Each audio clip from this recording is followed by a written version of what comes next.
मैं बोलूँगा कि यूट्यूब पे वीडियोज़ देखो पुराने चैनल, नए चैनल पे। हवन में शक्ति कैसे बनती है, सूक्ष्म शरीर का जो वीडियो है, उसमें आपको बहुत सारे क्वेश्चन के आंसर मिल जाएँगे। मैंने बोला भोग मत चढ़ाओ, भोग चढ़ाने से प्रेत पूजा होना शुरू हो जाती है, सिद्धियाँ-शक्तियाँ काम करती है। तो सिद्धि और शक्ति का एक जो वर्ड है, उसमें बहुत सारी प्रेत रूप में भी है, एलिमेंटल स्पिरिट भी है, पितृ के रूप में भी है, ऐसी बहुत सारी चीज़ें होती हैं। तो फिजिकल भोग देना तंत्र की क्रिया के अंदर एक अलग प्रोसेस आता है। और index finger, thumb finger, middle finger, ring finger, अलग अलग तरीके से भोग देने का तरीका है। ठोकर मारते, जैसे कैरम पे अपन कैरम कैसे खेलते, स्ट्राइकर को कैसे मारते, उस तरीके से भोग देने का तरीका है। हाथ नीचे की तरफ रख के, जैसे कोई फकीर हमारे सामने हाथ झुका झोली फैलाता है तो ऊपर से हम लोग डालते हैं। एक ऐसा होता है जिसमें तुम्हारा फिंगर्स आसमान की तरफ होती है। बहुत सारे भोग देने के तरीके तंत्र विद्या के अंदर, जो इसके ऊपर काम करता है उन लोगों को पता है कि इसको कैसे भोग देना है। उसके बाद भी भगवान वाले काम में ये बताया जाता है कि भगवान को भोग लगाते हैं, तो जब भोग लगाते हैं उसके अंदर पहली बात तो ये समझ लो कि भगवान कौन है, वो मूर्ति में है कि दुनिया में, तुम्हारे अंदर है कि बाहर है, वो एक बहुत बड़ा चीज़ है। तो भगवान के नाम से आपने मूर्ति रख दी और भोग दे रहे हो, भोग देने के बाद में वो तुम अपने घर के काम कर रहे हो, भोग ऐसा रखा है तो समझ लेना प्रेत पूजा होना शुरू हो गई। भगवत गीता में कृष्ण ने बताया कि देवता को देने का काम हवन है। इसलिए अपन जब सिद्धियों से काम लेते हैं उसमें देव स्वरूप है तो अपन हवन करने के लिए बोलते हैं, ठीक है। अब दूसरा क्या आपने बोला कि भाई जाप लेते और काम करके देते, तो जाप करेंगे और क्या नाम है, भोग चढ़ाएंगे, इसमें फर्क ये है कि नीचे के 3 चक्र की जो शक्ति होगी, सिद्धि होगी, भूत प्रेत होगी, वो भोगी शक्ति है। भोगी शक्तियाँ को ये चाहिए होता है, क्या बोलते हैं, खाने पीने की चीजें, काम वासना, डिजायर, इसके जो 7 डिजायर है 7 चक्रा के, उन लोग उसके भोगी होते हैं। उसमें भी बहुत बड़ी कैटेगरी है स्पिरिट्स की। अगर मैं बात किया जाऊँ, जैसे गवर्नमेंट काम करती है, नीचे के लोग ज्यादा होते हैं, उसके ऊपर एक मैनेजर टाइप होता है, उसके ऊपर और बड़ा मैनेजर होता है, और बात सीएम और पीएम तक चली आती है। तो हर चक्र के अपने अपने डायमेंशन है, ऐसा है। तो बहुत सारे एग्जाम्पल के तौर पे मूलाधार के चक्र में ऐसा नहीं कि सिर्फ प्रेत है, उसमें प्रेतों का राजा भी है, राजाओं का राजा भी है उसमें, और उन राजाओं का एक देवता है, उन देवताओं का भी एक भगवान है। लेकिन ये सारे भोग लेने वाले और मूलाधार पे बैठते हैं, ये सहस्रा तक नहीं पहुंच पाते, उनको जाना ही नहीं है सहस्रा तक। बात ऐसी है, जैसे आपको चॉइस दे दी जाए कि भगवान ने आपके सारे गुनाह माफ कर दिए और आपको सिर्फ लाइफ जीनी है, तो आप भगवान के मंदिर में बैठ के ध्यान जाप करना चाहोगे कि आप वर्ल्ड ट्रैवल करके पूरे अय्याशी करना चाहोगे? तो हर इंसान यही बोलेगा कि नहीं भाई मैं अय्याशी करना चाहूंगा, समझ रहे हो? तो कोई जाप ध्यान भगवान वाला काम करेगा ही नहीं, क्योंकि भगवान ने ग्रॉस मैटर बनाया है वैसा है। तो जितना ज्यादा नीचे की ओड़ी में जाते हैं उतना ज्यादा ग्रॉस मैटर, जितना ज्यादा ग्रॉस मैटर है उतना रस मिलता है, ऐसा है। अब उसके बाद में क्या बोला है कि जाप करते हैं तो शक्ति जाती है। जाप की शक्ति अलग है, मंत्र बोलकर गई शक्ति अलग है। अपना क्या बोलते हैं, अपने जो 5 सेंसेस है ना, देखने का, सुनने का, बोलने का, फील का, सबके थ्रू वो भोग ले सकते हैं। तो ऐसा नहीं है कि सिर्फ आप फ्रूट या फल या खाना रख रहे हो तो भोग लेंगे, तुम्हारे थॉट से भी वो भोग ले सकते हैं। बहुत बड़ी बड़ी स्पिरिट्स आती है जो तुम्हारे थॉट्स पे जीती है, तो उनको भोग वो कुछ नहीं चलता, सहस्रा पे आके बैठ जाएगी और वो तुम्हारे थॉट्स पे जीती है वो, क्योंकि उनके पास फिजिकल बॉडी नहीं है उतना चैनलाइज करने के लिए। एग्जाम्पल के तौर पे जैसे तुम सोच रहे हो कि मेरे को एक एग्जाम्पल के तौर पे टेबल बनाना है, तो तुम पहले दिमाग में सोचोगे कि भाई मेरे को पहले जाके टेबल की रिक्वायरमेंट क्या है, कितना बड़ा होना चाहिए, साइज क्या होनी चाहिए, तो तुम्हारे दिमाग में मेजरमेंट चलेगा। उसके बाद में इसके लिए मटेरियल क्या लगेगा, इसके लिए लकड़ा लगेगा, प्लाई लगेगी, और फेविकॉल लगेगा, खीले लगेंगे, हथौड़ी लगेगी, उसको काटने के लिए करवट लगेगी।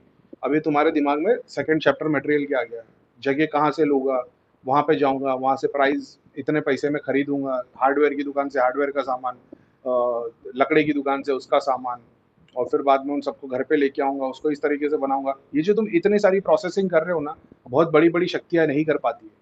वो 1 सेकंड में उनको 1000 साल का ज्ञान मिलेगा और दूसरे सेकंड में सीधा गायब हो जाता है। ये बहुत कॉम्प्लिकेटेड साइंस है, लेकिन सिंपल टर्म्स में समझा रहा हूँ। इसके लिए उनको फिजिकल ग्रॉस बॉडी की ज़रूरत होती है। अब वो ग्रॉस बॉडी या तो तुम्हारी फिजिकल बॉडी हो सकती है, या तो एक मंदिर की मूर्ति हो सकती है, एक पेड़ हो सकता है, एक पहाड़ हो सकता है, एक पत्थर हो सकता है, समंदर हो सकता है, नदी हो सकती है। उसका एक बहुत अलग साइंस है, ऐसा है। तो वो ग्रॉस बॉडी के ऊपर जब तुम कनेक्टेड होते हो तो तुम बहुत तरीके से वो उसको मतलब चैनलाइज कर सकते हो। जैसे एग्जाम्पल के तौर पे, दूसरा एग्जाम्पल कि तुम अभी एक नॉर्मल इंसान हो, ठीक है, अभी तुम्हारे को पता चलता है कि तुम्हारा किधर से कनेक्शन बन जाता है पीएम मोदी के साथ, तुम उनसे मिले भी नहीं हो, तुम्हारी उनसे फ़ोन पे बात भी नहीं हुई है, लेकिन अपने अंदर अगर तुम्हारे को ऐसा मान लो कोई गवर्नमेंट के कुछ ऑफिशियल्स आ गए जिनको ये पता चला कि भाई नरेंद्र मोदी आपके रिश्ते में लगते हैं और उनको अभी-अभी पता चला है कि आपके पिताजी जो है वो सर्टेन जो उनके गाँव थे, गाँव में चाचा जी थे, चाचा जी के ताऊ के लड़के थे, वो उनके रिश्तेदार हैं। तो आप रिलेशन में लगे तो वो बुलाना चाहते हैं। नहीं चाहते हुए भी तुम्हारे अंदर बहुत एक्सटेसी और पावर फील हो जाएगा। अब मान लो तुम दूसरी बार एक बार मीटिंग करके आ गए उनसे और वो मोदी जी बोल देंगे कि भाई बिंदास रहना, कुछ भी काम लगे तो मेरे को बोल देना। एक सेकंड में तुम्हारी आइडेंटिटी एक चींटी से लेकर एक हाथी की हो गई। बिना कोई मेहनत किए, बिना कुछ किए बहुत सारी चीज़ों का तुम्हारे को एक्सेस मिल गया, जिसकी चीज़ को तुमको नॉलेज भी नहीं है। अब तुम समझने की कोशिश करोगे कि भाई मेरे साथ में मोदी जी कनेक्टेड है तो मैं क्या-क्या चीज़ों से फ़ायदा ले सकता हूँ। तो क्योंकि आप ज़ीरो पे थे, आपको 40 साल की ज़िंदगी में बहुत-बहुत 25-50 या 100 करोड़ बनाने में ही निकल जाएँगे। अगला बंदा जो उसको सारी चीज़ों की नॉलेज है, जो मोदी जी और पॉलिटिक्स में 40 साल से रहा है, अगर वही बंदा मोदी जी से कनेक्ट हो जाए और उसको मोदी जी एक्सेस दे दे कि हाँ, चल जो भी होगा अपन करवा देंगे, तो वो तुम्हारे से 10,000 गुना ज़्यादा आगे बढ़ सकता है क्योंकि उसको उस चीज़ की नॉलेज थी। समझ रहे हो? दोनों, आप भी इंसान हो, वो अगला बंदा भी इंसान है। दोनों को सेम पावर दी जा रही है मोदी जी से कनेक्टेड होने की, लेकिन आप अपनी क्षमता के हिसाब से मूलाधार से स्वादिष्टान तक उठ पाते, अगला बंदा सहस्रा तक पूरा का पूरा रीच बना सकता है। अब ऐसे लोगों को ज़्यादातर वैसे माइंड चाहिए होते हैं जो ब्लैंक हो, ऐसा, और जिसकी क्षमता हो कि वो उतना आगे जाके उठ सकते हैं, ऐसा। वो कर्मों का आधार है, पितरों का बहुत सारी बैकएंड की हिस्ट्री है, लेकिन इस तरीके से बोलने का मकसद ये है कि सिर्फ भोग देना यानी फ्रूट फल देना नहीं, भोग बहुत टाइप के होते हैं, लेकिन शास्त्रों में बताया गया है कि जाप और ध्यान सबसे ऊंचे कोटि के सबसे ऊपर, भगवान को पूजने का जो सबसे ऊंचा दर्जा तरीका बताया गया है वो है जाप, मानसिक जाप। तो कुरान में बताता है जिक्र, उसी तरीके से मानसिक जाप को सबसे ऊंचा बताया गया है। दूसरी कोई भी चीज़, जैसे एग्जाम्पल के तौर पे यंत्र मंत्र, अपने दुनिया भर के सिद्धियाँ शक्तियाँ और शास्त्र, ये सब के लिए चीज़ के लिए आपको मटेरियल चीज़ें चाहिए। मंत्र जाप के लिए बस आपको ध्वनि आपने सुनी और उसका मतलब जाप करना है। मान लो आपने सुनी भी नहीं, आपने देख ली कहीं पे, आपको पता भी नहीं वो क्या है। यानी एग्जाम्पल के तौर पे कोई ज़िंदगी में पढ़ा लिखा नहीं है और उसके सामने ओम का सिंबल लेके आ जाए और उसके दिमाग में उसकी छवि बन जाए, अब वो खाली बैठा रहेगा, उसको ओम दिखाई देता रहेगा, तो वो उसकी भी पूजा होगी। उसको पता ही नहीं ओम क्या है, शिव जी का क्या लेना-देना, ओम की ध्वनि क्या है, ये एक साउंड है, उसके सामने तो एक डिज़ाइन है ना वो, ऐसा है। लेकिन पूजा उससे भी हो जाएगी।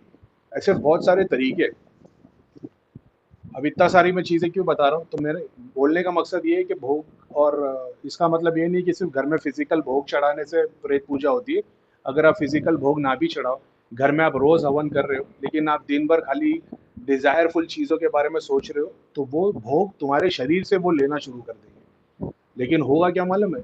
15 दिन, 1 महीने, 2 महीने, 3 महीने बाद हवन करके तुम्हारी शक्ति इतनी बढ़ जाती है कि वो जो भी तुम मटेरियल डिज़ायर के बारे में सोच रहे थे, जो भी तुम्हारी वासना थी, वो काम की हो, क्रोध की हो, बदले की हो, वो सारी खत्म होना शुरू हो जाती है। ऐसा है। और जैसे-जैसे वो क्यों? क्योंकि तुम्हारे अंदर एनर्जी इतनी बढ़ रही है कि शरीर से बाहर फूट-फूट के जा रही है, तो वो नहीं चाहते हुए भी तुम्हारे से अट्रैक्ट हो जाएँगे। मैंने कई बार बताया, जैसे हमारा प्यार करने का तरीका अलग होता है। हम माँ है, बीवी है, बेटी है, तीनों से अलग-अलग तरीके से प्यार करते हैं। उसी तरीके से हमारे अंदर बाउंड्रीज़ बनी है कि किसको कैसे प्यार करना है। बीवी से प्यार करने का तरीका अलग है, माँ से प्यार करने का तरीका अलग है, बच्ची से प्यार करने का तरीका अलग है। खुद की बीवी से प्यार करने का तरीका अलग है, दूसरे की बीवी से प्यार करने का। हाथ जोड़ के, पैर छू के प्यार जता सकते हो, ऐसा है। वैसे ही इन लोगों के अंदर, हमारे अंदर बाउंड्रीज़ बनी, इनके अंदर बाउंड्रीज़ नहीं है।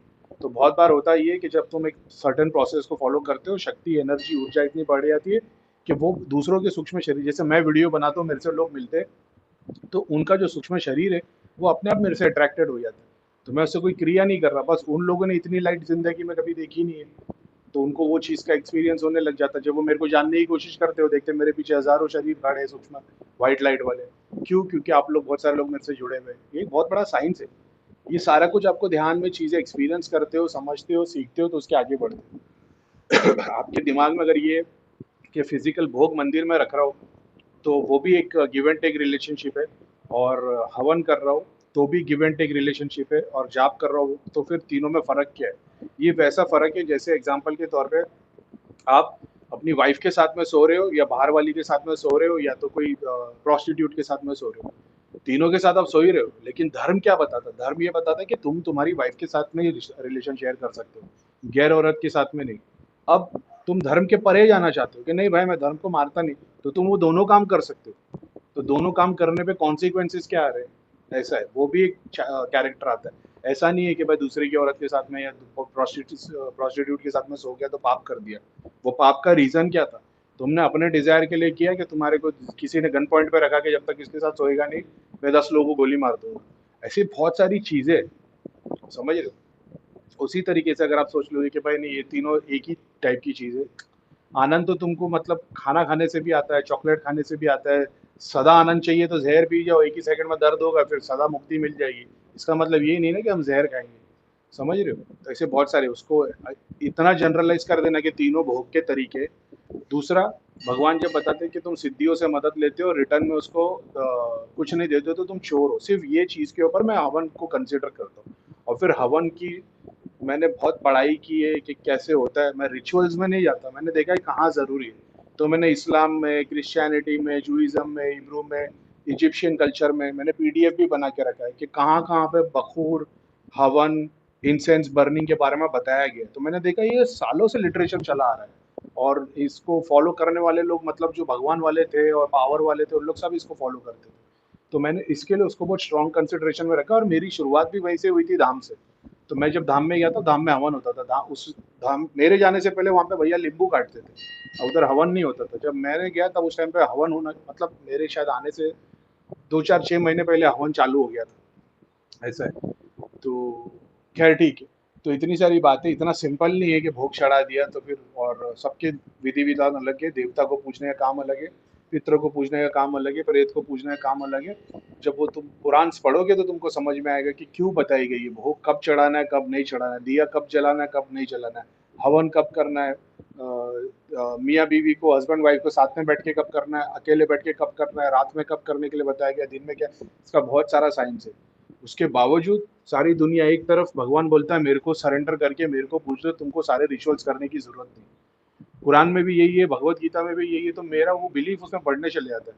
शिव विष्णु पुराण पढ़ोगे, शिव पुराण पढ़ोगे, उन लोग यही बता रहे हैं कि ये रिचुअल्स है इनको फॉलो करो। लेकिन तुम फुल्ली सरेंडर करते हो कि भाई मेरे को बीमारी आ रही, मैं दवा नहीं खाऊंगा, मर ही जाऊंगा ना, भगवान की मर्जी की बात है। भगवान तुमको एक योनि ऊपर उठा लेता है, इसका मतलब ये नहीं बीमारी ठीक हो जाती है तुमको स्वर्ग मिल जाता है। अपनी तकलीफ को छोड़ के तुमने भगवान को सरेंडर किया है, तुम एक स्टेप आगे बढ़ जाते हो। तब उससे वो तुमको ऐसी नॉलेज देता है जो तुमको ऐसा लगता है कि अच्छा हो मेरे को बीमारी हुई, नहीं तो मैं कभी ये सीख नहीं पाता। ऐसी बहुत सारी गहरी गहरी बातें, और ऐसे 50 वीडियो ऑलरेडी यूट्यूब पे बने हुए, तो देखोगे थोड़ा सीखोगे, ठीक है। और दूसरा क्या है कि साधु संत दूसरों के कर्मों को जलाते और आगे पीछे कर सकते हैं। मल्टीवर्स जो जानता है, जैसा मैंने आज से 2 साल पहले लोगों को बताता था कि बहुत सारे कर्मों के आधार पे वो करते ही थे हम लोग, तो कोई बड़ी बात नहीं है। साधु संत भी होने की जरूरत नहीं है। बहुत सारे लोग हैं जो हीलिंग का काम कर रहे हैं, उसने देख लिया पिछले जन्म में इसने बहुत सारे लोगों की चोरी की है, तो इस जन्म में इसको पाप लगा है, तो बोल देगा चल ठीक है मैं तेरा थोड़ा सा सिस्टम क्लियर करता हूँ। अब कोई इतना डिटेल में समझाता नहीं है, लेकिन एग्जाम्पल के तौर पर अगर मैं समझाने के लिए मैं बैठूँ तो मैं तो ये बोल दूंगा ठीक है भाई हवन कराओ, मेरा ग्रुप ज्वाइन करो, तुम्हारा उसी में भला हो जाएगा। लेकिन ये बोलने की जगह पे मैं आपको समझा रहा हूँ कि भाई देखो, पूरे पिछले जन्म में कुछ कर्म किए होगे, अब वो जाने दो, अभी से भगवान का नाम लेने चालू करो, आगे मत करना। तो मैं क्या करूंगा, ठीक है इसका साइकिल में थोड़ा सा सिद्धि शक्ति लगा के तुम्हारी साइकिल फास्ट कर दूंगा ताकि तुम पे बाधा ना आए। अब जब तुम पे बाधा नहीं आएगी, तुम्हारे मटेरियल काम बनने लग जाएंगे, हो सकता है तुम्हारा बिलीफ उसमें बढ़ी है और तुम भगवान का जाप इतना कर रहे हो और चैरिटी इतना कर रहे हो और इतने मोहब्बत से दुनिया में जी रहे हो कि पुराने कर्मा तुम्हारे जल जाए। लेकिन उसके बावजूद तुम फिर से वही चॉइस में आ गए और अपने आओ अयाश बनने की कोशिश करोगे, तो तुम अपनी योड़ी में आगे से नीचे गिर जाओगे। तो यहाँ पे दोनों को कानून लागू हो जाएगा, जो तुम्हारे साथ में वो कर्मा की साइकिल पे काम कर रहा है वो भी, लेकिन और आप भी। लेकिन अब तुम बोलोगे यार फिर ऐसे तो हर इंसान अच्छा करेगा तो क्या होगा, अच्छा करेगा तो दोनों के लिए अच्छा है, और अगर बुरा करेगा तो फिर तो ऐसा हो गया ना कि करीम भाई आपने सिद्धियां शक्तियां दी, हमारी मटेरियल बेनिफिट में मदद की, हमने पैसा भी कमाया और हम गलत योनी में आ गए कुछ तो गलती से, तो इसकी वजह से हम नीचे गिर गए। ये भी तो हो सकता है भगवान ने तुम्हारे नसीब में लिखा हो कि यहाँ पे तुमको एक जुड़ाव मिलेगा और तुम्हारे सामने दो रास्ते होंगे, या तो तुम मांग के भगवान जाप करो या तो जाने दो। नीचे वाली योनी में तो ऐसे ही गिरने वाले थे, लेकिन यहाँ एक अपॉर्चुनिटी थी कि भाई कोई बाबा किसी संत से मिलोगे और तुम्हारा उद्धार होगा, तो वो भी तो लिखा हो सकता है। जैसे एक रीजन है कि दुनिया की आबादी कितनी है, 7 8 बिलियन है, लेकिन आप मेरा वीडियो सुन रहे हो, तो दुनिया में कुछ लोग हैं जिन लोगों ने मेरे वीडियो सुने ही नहीं है, जिन लोगों ने मेरे ऑडियो सुने ही नहीं है, तो उनको पता ही नहीं करीम भाई क्या गोली ज्ञान देते हैं। लेकिन जो सुन रहा है और समझने की कोशिश कर रहा है, कुछ ना कुछ तो डिफरेंस उसकी लाइफ में आएगा, अच्छा या बुरा, अपने ही कर्मों के आधार पे होगा। तो भगवान ने ये भी तो लिखा है